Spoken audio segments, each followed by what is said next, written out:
रात के 11 बज रहे थे। कमरा छोटा था। दीवारों पर नमी के हल्के दाग, छत पर घूमता पंखा और कोने में रखा लोहे का अलमारी। राघव बिस्तर पर सीधा लेटा था, लेकिन नींद उससे बहुत दूर थी। आंखें छत की तरफ थीं, पर देख वो कहीं और रहा था। कभी हाईवे की पट्टी, कभी गैराज की मेज, कभी टूल बॉक्स की सीधी लाइन। उसे आज का पूरा दिन बार बार याद आ रहा था। इंस्पेक्टर आर्यन का चेहरा, उसकी आंखें, टूल बॉक्स के ऊपर झुकती हुई नजर, और उसका वो वाक्य, अब तुम सिर्फ एक मैकेनिक नहीं हो, एक केस में नाम आए हुए आदमी भी हो। ये लाइन उसके कानों में अटकी रह गई थी। उसे गुस्सा नहीं आया, डर भी बहुत तेज नहीं लगा, बस एक अजीब सा खिंचाव महसूस हुआ, जैसे किसी ने उसकी बनाई हुई लाइन में हल्की सी तिरछी रेखा डाल दी हो। उसने करवट बदली। बिस्तर के पास छोटी सी मेज पर रखा घड़ी वाला मोबाइल चमका।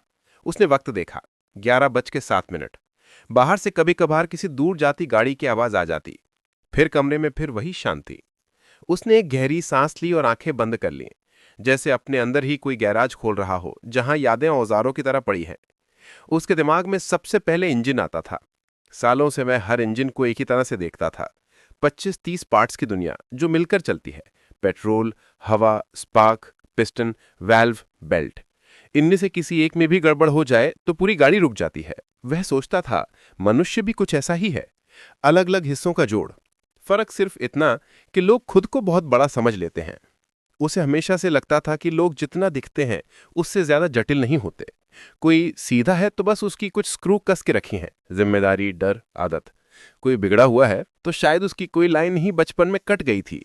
उसे लगता था, अगर समय मिले तो वह हर इंसान को भी वैसा ही एनालाइज कर सकता है जैसा इंजन को करता है।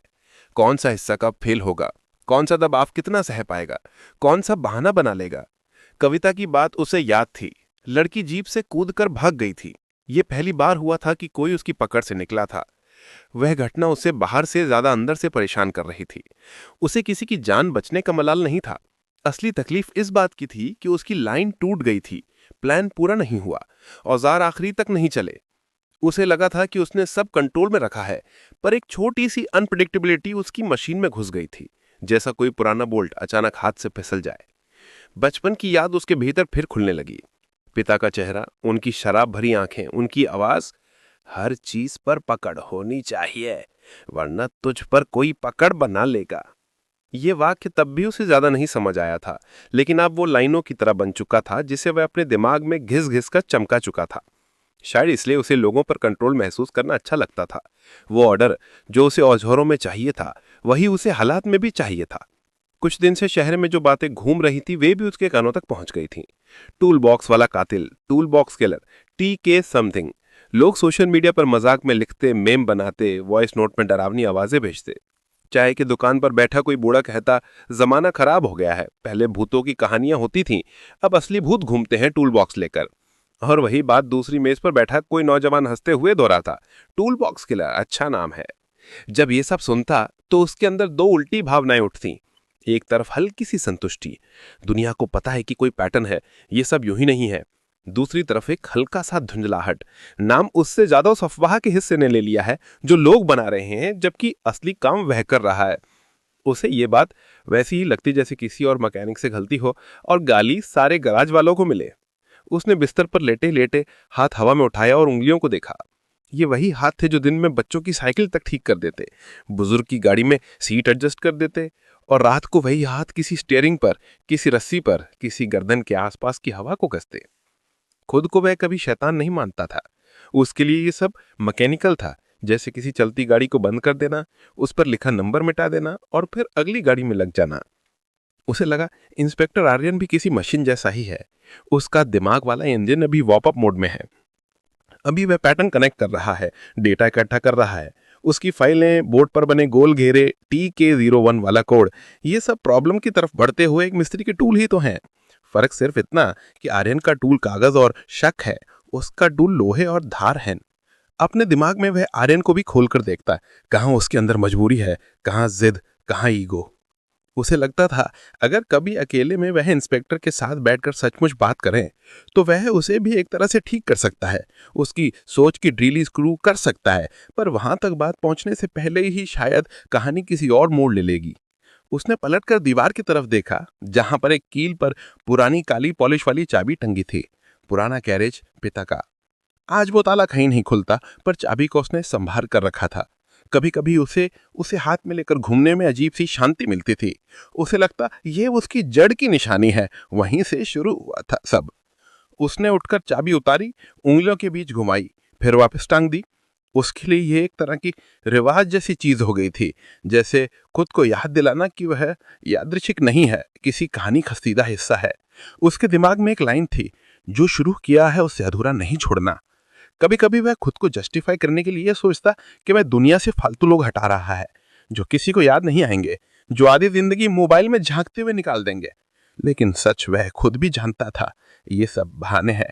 असल वजह यह है कि उसके अंदर वो खाली जगह जो सिर्फ कंट्रोल से भरती है। सुबह वाले दृश्य उसकी आंखों के सामने घूमने लगे। गैराज के अंदर खड़ा इंस्पेक्टर, औजारों की कतार पर पड़ती उसकी नसड़, कार्ड पर रखी उसकी उंगली। राघव ने महसूस किया था कि एक हल्की सी घबराहट उसके पेट के अंदर से उठी थी, पर उसने उसे चेहरे तक नहीं आने दिया। उसे अपने ऊपर गर्व नहीं, पर आदत थी कि बाहर की दुनिया को कभी अपने अंदर की हलचल न दिखाई दे। अब सवाल यह था कि आगे क्या करना है। हाईवे पर अभी जाना ठीक है या नहीं? जीप का रंग बदल जाए, या टूल बॉक्स की जगह बदली जाए, या कुछ दिन पूरी तरह बंद कर दिया जाए? उसने दिमाग में एक एक चीज को तराजू में तोला। जीप बदलने का मतलब था अचानक नई गाड़ी जो लोगों के ध्यान में आएगी। रंग बदलने के लिए पैसा, टाइम सब लगेगा। टूल बॉक्स तो उसके लिए इतना पर्सनल था कि उसे बदलना शायद उसके लिए खुद को बदलना जैसा होता। उसे लगा इन चीजों से ज्यादा जरूरी यह है कि रफ्तार बदलती जाए। जितनी बार वह बाहर निकले, उतना ही मौका मिल जाता है पकड़े जाने का।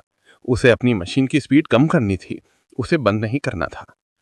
उसके अंदर एक और ख्याल उठा, क्या वह अपने चुने हुए शिकार बदल सकता है? अभी तक वह ज्यादातर हाईवे पर फंसे हुए अकेले ड्राइवर चुनता रहा था। ये आसान थे, एक पैटर्न में आते थे, पर अब वही पैटर्न पुलिस के लिए भी सबसे बड़ा सुराग बन रहा था। अगर वही दिमाग अपने औजार के साथ शहर के अंदर जाए, किसी और तरह से काम करे, तो शायद TK-01 की फाइल सिर्फ हाईवे तक सीमित रह जाएगी। लेकिन इस विचार के साथ ही उसे यह भी महसूस हुआ कि उसके अंदर का जो मैकेनिक है वह है हाईवे से जुड़ा हुआ है। गाड़ी रुकना, रात, सुनसान रास्ता, मदद का बहाना। शहर की गलियां उस कहानी के रूह से मेल नहीं खाती जो वह खुद अपने लिए बना चुका था। उसे लगा अगर वह हाईवे छोड़ देगा तो उसकी पहचान का बड़ा हिस्सा भी पीछे छोड़ जाएगा। मोबाइल पर अचानक न्यू फेक नोटिफिकेशन आई। हाईवे केस पर पुलिस ने संदिग्धों की सूची तैयार की। रात की गश्त कड़ी। उसने नोटिफिकेशन सिर्फ ऊपर से पढ़ा और बंद कर दिया। उसे मालूम था कि उस सूची में कहीं ना कहीं उसका नाम भी होगा, भले ही खुलकर ना बताया जाए। लेकिन फिर भी उसने खुद से ठंडी सी बात सोची, जब तक वो सिर्फ शख्स की सूची पर है, मैं अपनी तय की हुई सूची पर काम कर सकता हूँ।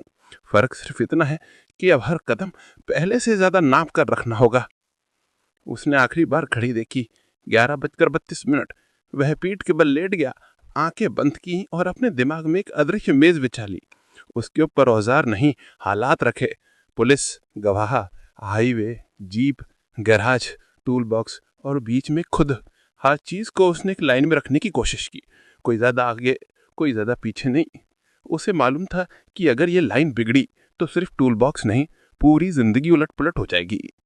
धीरे धीरे उसकी सांसें थोड़ी बराबर हुई।